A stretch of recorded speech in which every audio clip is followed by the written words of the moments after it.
Permission नवऱ्याची पाहिजे, त्यानंतर इकडे बायकांची पाहिजे, मुलांची लागते, सगळ्यांची, आणि तेवढ्या यातून यायचं. हा पहिला प्रसंग आहे. कोणाच्याच बायकोने फोन नाही केला, फक्त माझ्याच बायकोने फोन केला. त्याच्या बायकोने तर फोनच नाही केला.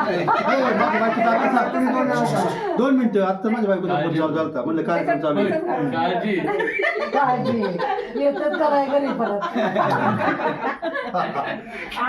नाही तिथे देवकर्णी बरोबर घेऊन गेला. दुसरी बघायची काल अॅनिव्हर्सरी होती, दुसरी आता त्यांच्यासमोर नव्हतं, दुसरी मग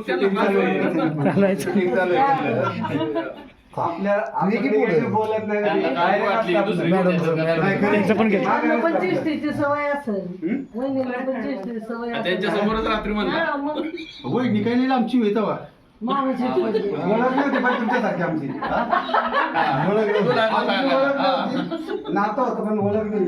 मी जे मागून सांगितलं ना, ते मी पहिलेच सांगितलं. त्यात काय खायचं काय पण. हा तुम्ही पहिलं पुढं एवढी बोलत होती, मामाची जरी असली तर एवढं बोलणं चिडवायची फक्त, चिडवायची फक्त. मोठी माणसं आणि त्यावेळी चिडवायची. ते हेच होतं. हा मग काळजी करू नका. एखादा मुलगा आणि मुलगी बोलायला लागले, अरे तू बोलायला आता बहीण भाऊ